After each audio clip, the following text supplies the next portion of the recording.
عليكم. Welcome to 9 p.m. English News Edition with Helens. A closure of the international meeting Southern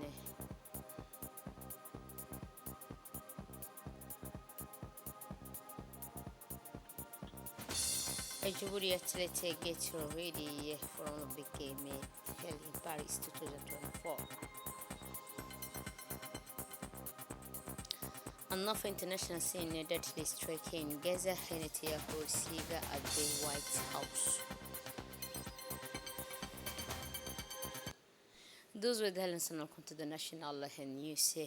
As part of his participation in the head of state in the opening ceremony of the Olympic Games tonight, the President of the Republic, Sextus Margeli, arrived this afternoon of Friday, July 26, 2024, at the Élysée Place in Paris. Upon his arrival, he was greeted by President of the French Republic, His Excellency Emmanuel Macron, and his wife, Brigitte Macron, and Prince of Heads of State and Government will participate in the opening ceremony of the 2024 Olympic Games. The Egyptian delegation, composed of 7 athletes selected for the Olympic Games, will also participate in the ceremony, which takes place on the Hussein. So our athletes have sit down the suitcase in Paris to prepare for the Paris 2024 Olympic Game. The Egyptian delegation has set a preparation center adapted to their respective sports. The 2024 Olympic Game will be held today until August 11, 2024 in the French capital, and our Egyptian athletes will try to win medals. Finally, let's recall that during an official reception ceremony, the President of the Republic, Mrs. Margeli, wishes success and achievement to our athletes qualified for the Paris Olympic Game. I hope that the Paris 2024 Olympic Game will serve as an additional opportunity to acquire new trophy and new distinction for our country, said President Gelly.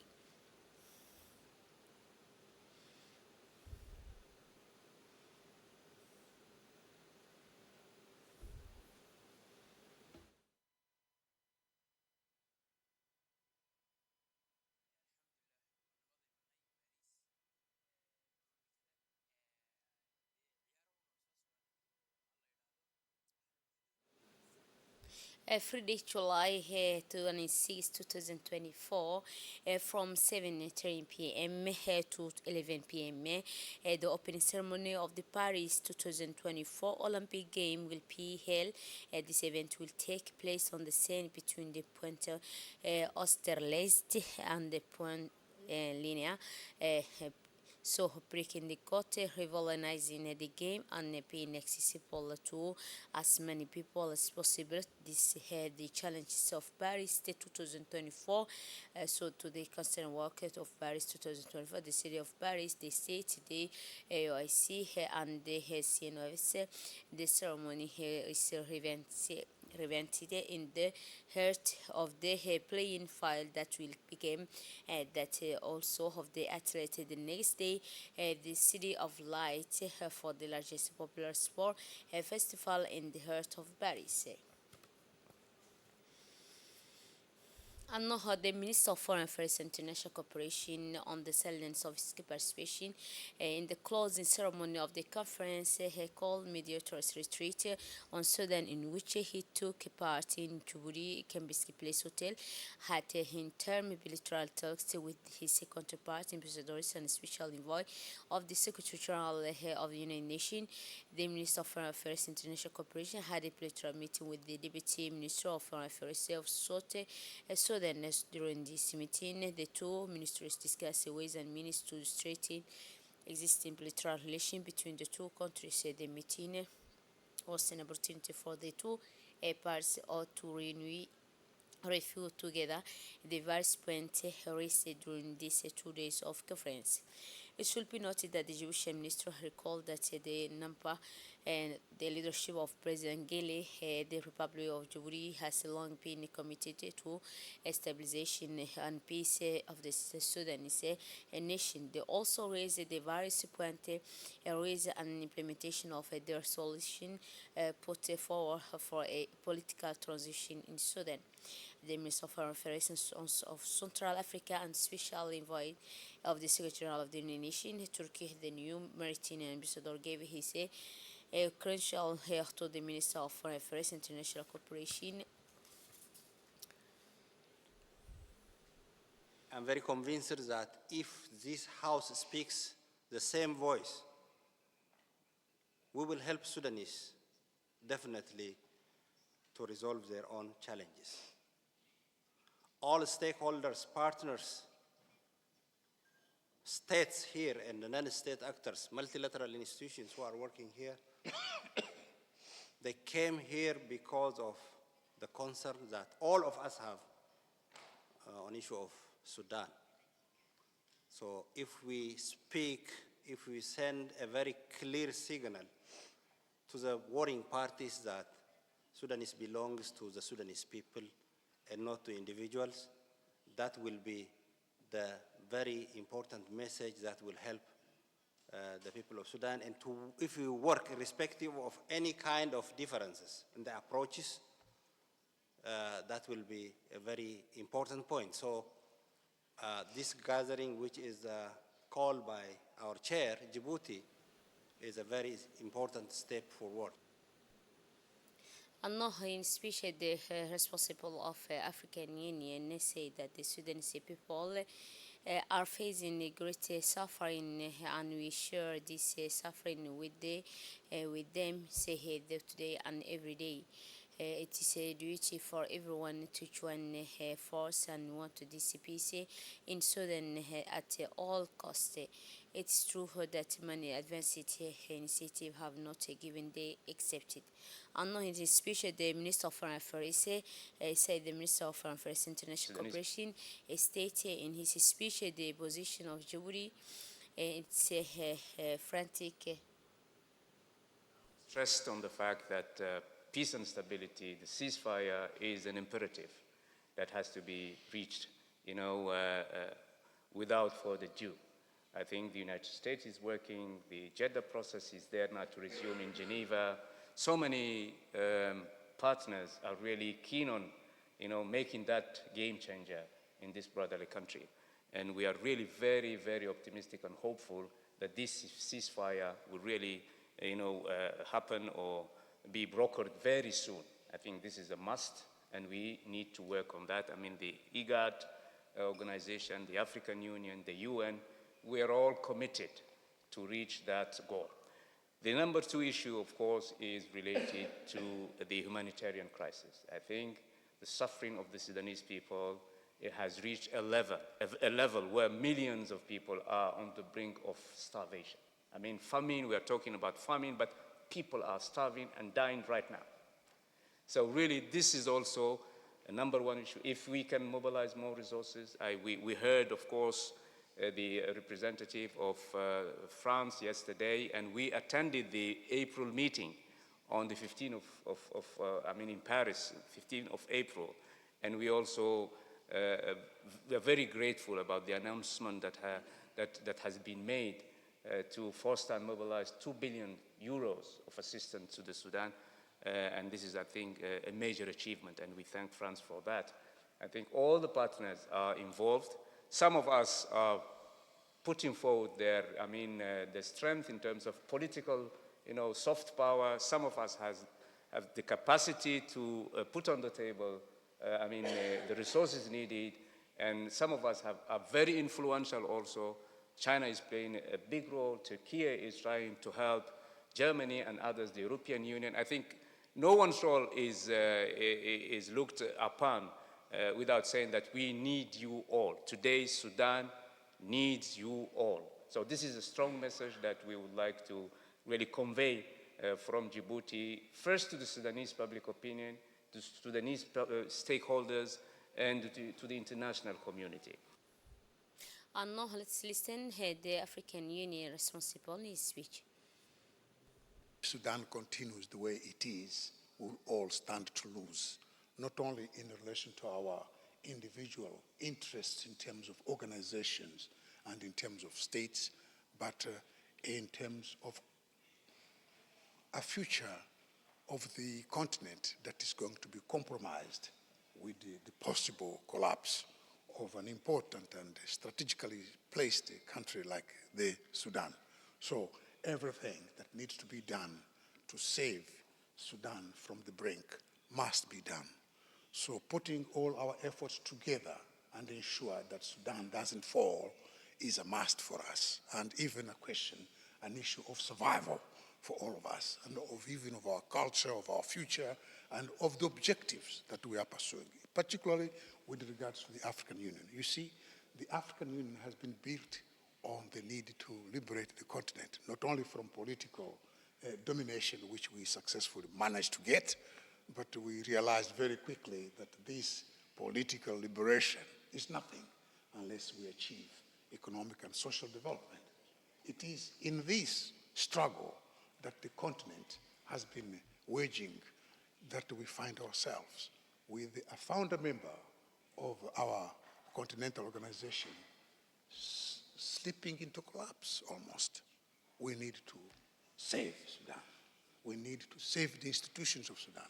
We need Sudan to remain in one foot, standing and continue to play its role as a founding member of our organization. And the UN, of course, they are the number one responsible for peace and stability and development of the world. We all want a ceasefire, an immediate, if possible, a ceasefire in Sudan. And we need so that humanitarian assistance. And when we speak about humanitarian assistance provision, we talk about everything else in terms of protection of civilians, protection of human rights, protection and respect for international humanitarian and human rights law and all that. We want that.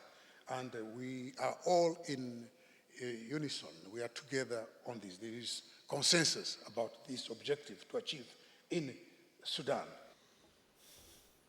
أنه the mediators planning a retreat on Sudan, convened in the Republic of Djibouti and hosted by the government of the Republic of Djibouti on 25-26 July 2024 stated the following: the international community and wavering solidarity with the Sudanese people and a grave concern over the deteriorating situation and catastrophic impact on the Sudanese people. So, and the second is an wavering committed to the national sovereignty, unity, independence, and territorial integrity of Sudan, as well as the principle of good neighborliness and no interference and regional cooperation. The three is concern over the regional implication of the conflict, which included the massive displacement of the Sudanese civilians forced to flee to neighboring countries that already host a large refugee population. Another Secretary of State for Sport, Hassan Mohamed Kamel, received in his office the new president of the Djibouti Swimming Federation, Mr. Abdullah Mohamed Dini, accompanied by his executive committee. The meeting was also marked by the presentation of the two young Djiboutian swimmers who will participate in the next Olympic Games in Paris. The young Mohamed and Nema, the Secretary of State, congratulated them and encouraged them to give their best to what represent the national flag during this prestigious competition. This meeting symbolized a new impetus for swimming in Djibouti and reflected the determination of the Secretary of State for Sport and new federation to take this sport to new heights.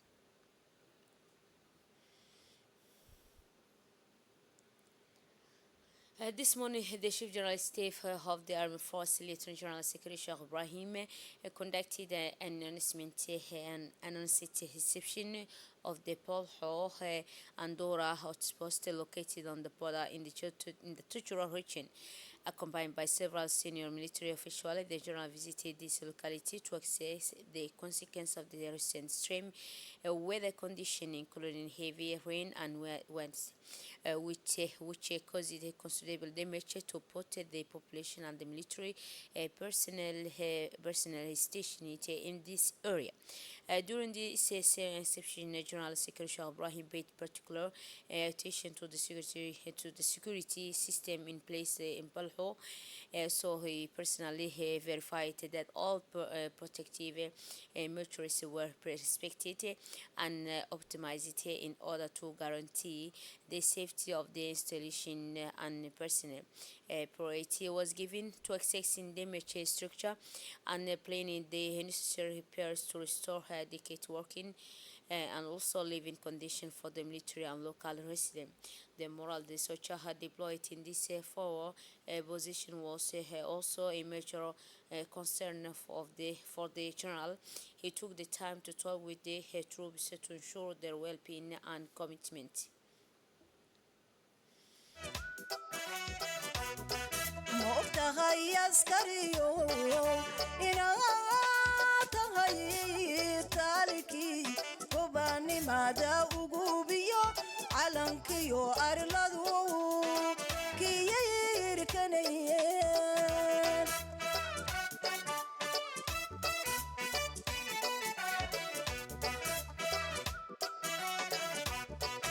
ina tahay awoodii lagu aarsanayay ma og tahay askariyo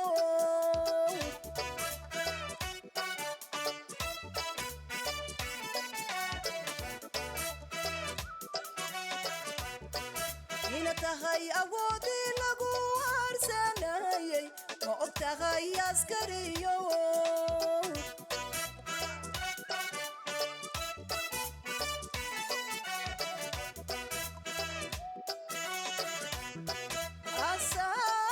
asaaskii nabadiyo abaabulihii guushi ambaqaadki noloshiyo eebadii dagaalkiyo indhihiina tagay ma og tahay askariyo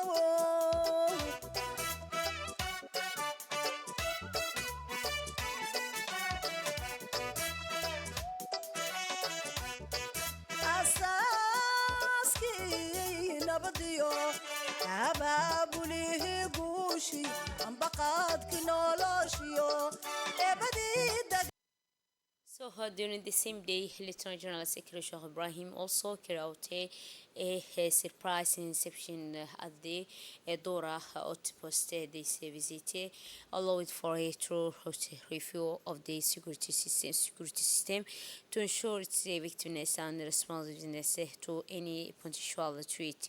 Regional officials had the opportunity to discuss directly with the chief of state the current challenges they are facing, including the recent bad weather and the support that the soldier of the Dora outpost can provide to the population.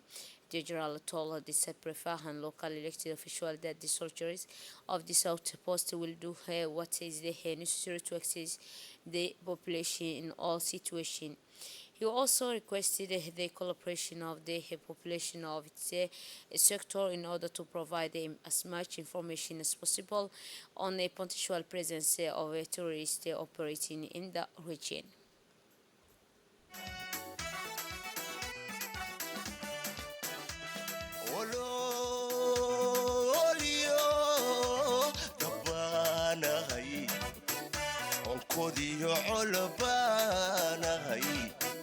adilaga baqanahay seflaba aflanahay gesi aminaanahay indhihi dalkanahay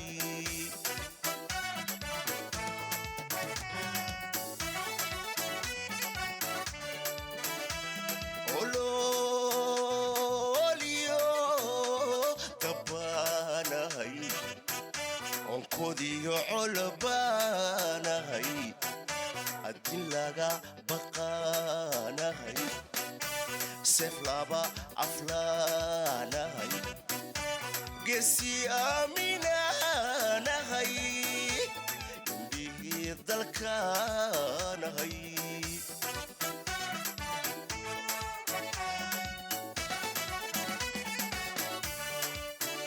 abur iyo masbano dadku ima karo abur iyo masbano dadku ima karo abbaha dalkeeni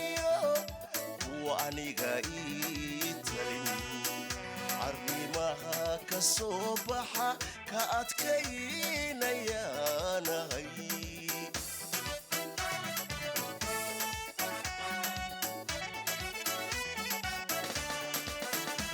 abur iyo أنه الديلي international secretary species Sheikh Ibrahim Yusuf precise instruction to soldiers of the Jewish Armed Forces, particularly those deployed at the border posts. He stressed the importance of exemplarity and discipline, emphasizing that the military must always demonstrate empirical uniformity and serve as a model in all circumstances. He also addressed the relationship between the local population and the military, recalling that the protection and support of the population are primary duties. He insisted on maintaining a professional and respectful relation with the relationship with the civilians. Egyptian delegation led by the Mr. Daoud Ali Habdou, Director General of the Civil Aviation Authority of Djibouti, traveled to Dubai, United Arab Emirates, to participate in the signing ceremony of a memorandum of understanding between the Civil Aviation Authority of the two countries. This memorandum is seen as a reference in terms of cooperation and partnership, allowing the exchange of experience and expertise between the parts. It's a line the agreement signed on March 2023 in Djibouti and aims to deepen cooperation in the field of civil aviation, particularly in scholarship and diplomacy. And now, on the occasion of the first day of the baccalaureate exam, the president of the Yemeni Examination Commission, Mr. Abdullah Saleh Al-Sheikh, and the president of the founding committee of the Yemeni School, Haji Abdul Rahman Ahmed Taha, and director of the Yemeni School of Djibouti, Mr.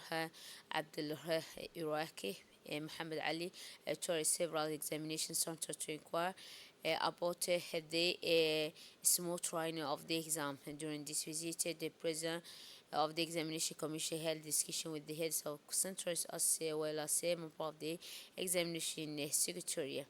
He firmly urged the various officials to ensure a core and organization during this crucial period. So, in addition, he recalled that the strike district pain and carry out mobile phone in the examination rooms in accordance with the service noted on the exam, in order to ensure fairness and optimal concentration for all candidates. So, the first writing exam for 2024 baccalaureate section began on Tuesday, July 26, 2024 in all general education series. They will continue throughout the week. The school has more than 59 candidates registered for 2024 baccalaureate. Mr. Khalid Mohammed Yamish praised the professionalism of the employees involved in the supervision and secretariat of the baccalaureate affiliate with the Yemeni school. Their dedication and commitment guarantee ideal examination condition for all candidates. So, in his speech, the chairman of the founding committee of the Yemeni school, Haji Abdul Rahman Ahmed Taha, expressed his satisfaction with the effort made to organize with the high school exam at the Yemeni school. I am pleased to meet you today on this important occasion as we celebrate the end of the academic year and the final exam of postgraduate student high school subject at Yemeni school in Djibouti, said Mr. Abdurrahman.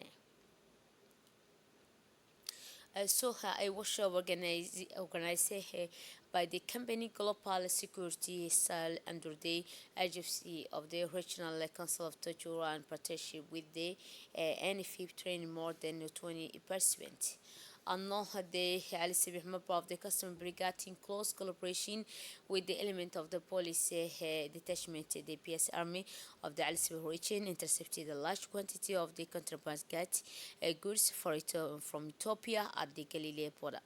In total, some for a package of the hand-drawn pics of the gat each were sized and put into a storage before submitting them to the procedure for destroying contraband goods.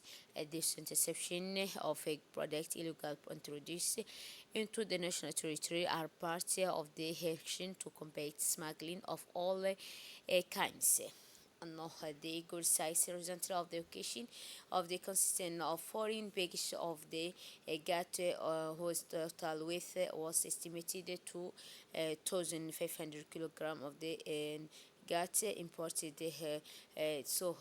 product transported by encryption traffickers who often have PMS border post through the national territory. And now a group of young Somalis released from a prison held by trafficking network in Libya have returned to their country. The second wave in July was welcomed at the Aden Ade International Airport in Mogadishu by officials from the Office of the Special Envoy of the Somali President for Migration, Refugees and Children's Rights, as well as a representative from the Somali Ministry of Foreign Affairs. The group consisted of 6 young men and 1 young woman. Before falling into the hands of the trafficking network, they were seeking to migrate to Europe in search of better life than the one they were leading in Somalia. Enough international scene that artillery fire and airstrike hit Gaza Strip on Tuesday as Israel Prime Minister Benjamin Netanyahu continued to defend his war in Gaza in Washington. After speaking to Congress, Netanyahu met with U.S. President Joe Biden before meeting with his Vice President Kamala Harris. Biden reaffirmed to his interlocutors that the ceasefire is needed quickly in the Palestinian territory, that the White House said. The USA President has shown strong support for Israel since the start of the war, but he has begun increasingly critical as the civilian death toll has risen. That's it for this edition. Thanks for your attention. Wonderful evening.